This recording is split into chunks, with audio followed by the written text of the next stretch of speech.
Bienvenue dans ce calendrier de l'Avent spécial du podcast Filles Expat.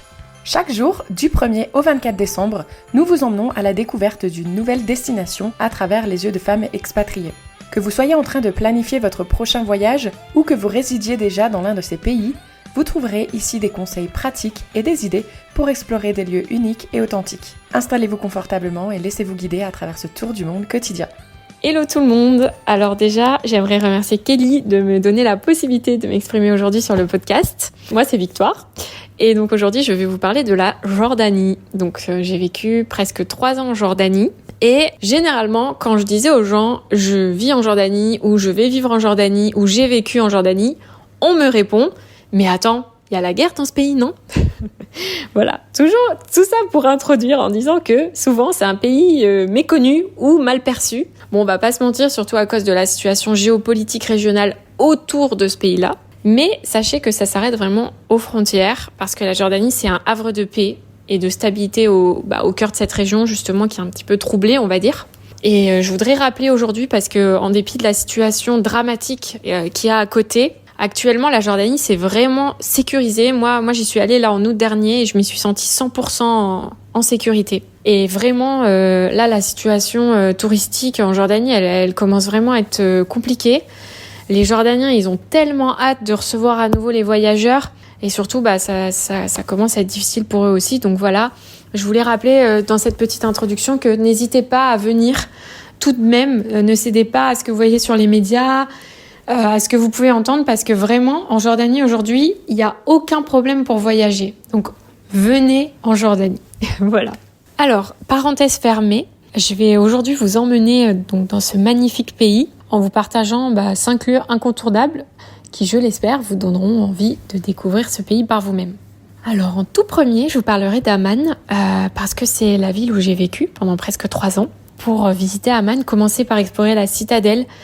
Donc c'est un site archéologique perché. Pourquoi perché ? Parce qu'en fait Amman, c'est une ville qui est construite sur 7 collines et donc la citadelle est sur l'une de ces collines. Et en fait, aller là-bas, ça vous offrira une vue imprenable sur la ville, sur toute la ville à 360 degrés.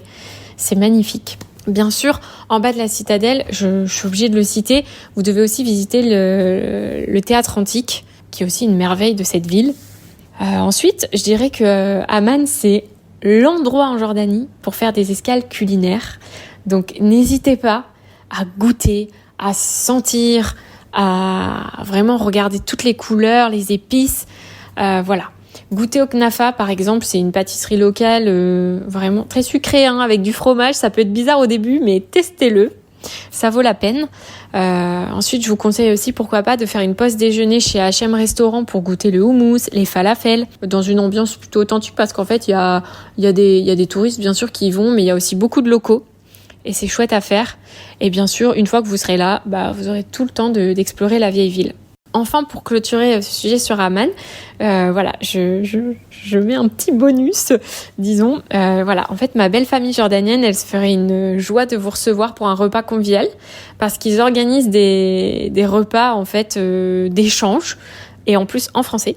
Parce que ma belle-sœur, elle étudie à l'université, elle étudie la langue à l'université. Donc alors en plus on propose ça à un prix raisonnable et surtout ça vous permet de vivre une soirée dans la maison d'une famille jordanienne, vraiment à la locale.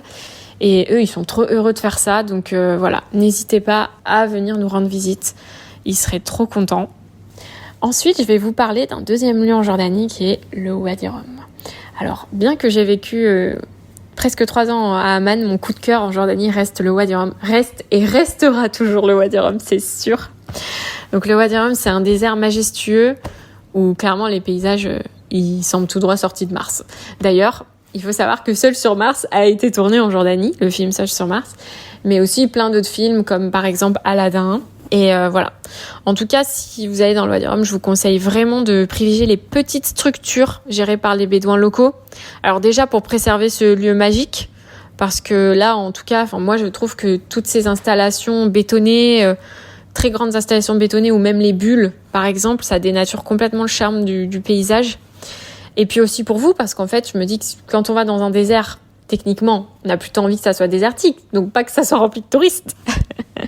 Voilà. Mais en tout cas, pour visiter le Wadi Rum, moi je vous conseille plutôt 2 jours de nuit, parce que dans le Wadi Rum, le temps s'arrête.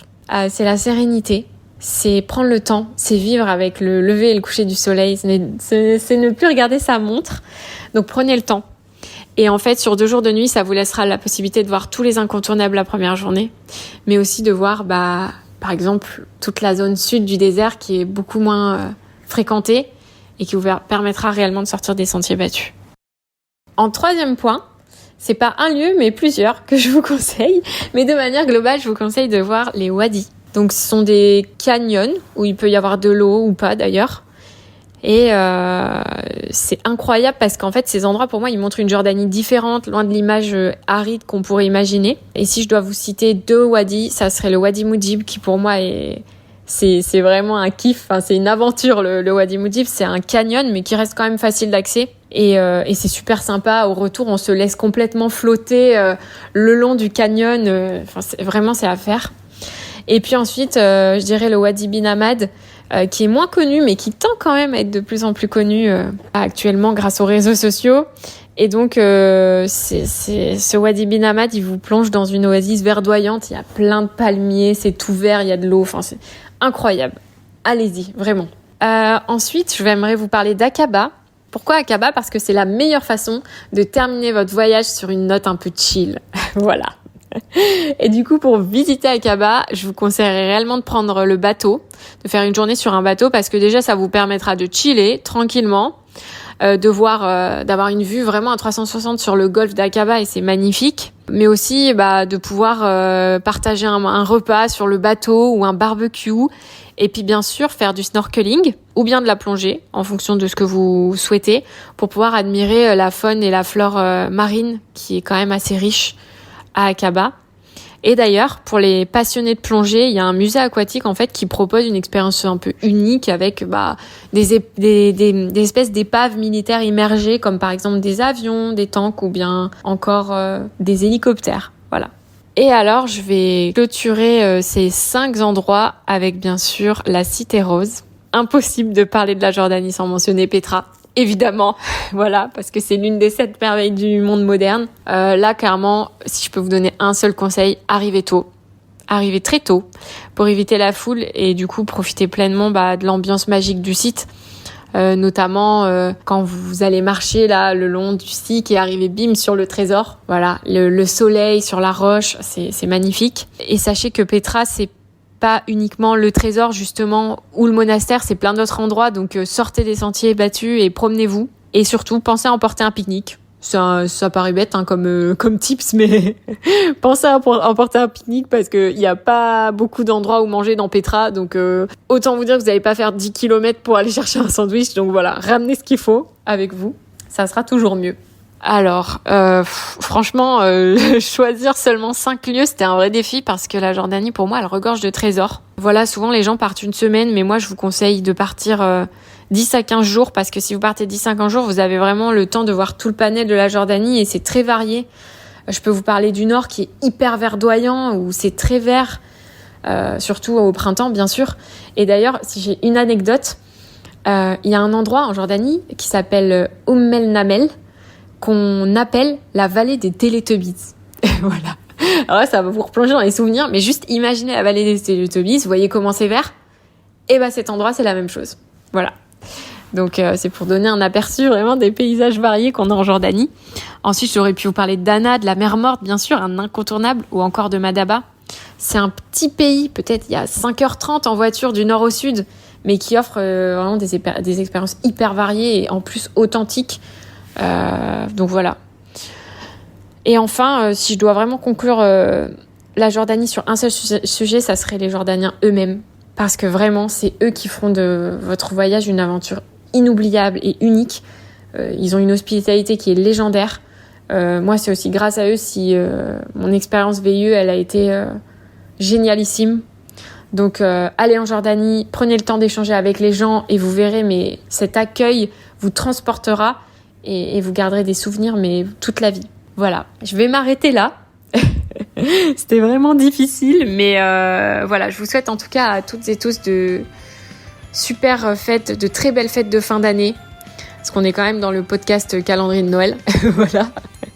Et puis voilà, partez en Jordanie. À bientôt tout le monde, salut! Merci d'avoir voyagé avec nous aujourd'hui. Si cette destination vous a inspiré et que vous souhaitez en savoir plus, vous trouverez le lien vers l'épisode au complet dans la description. À demain pour une nouvelle destination dans notre calendrier de l'Avent spécial Filles Expat.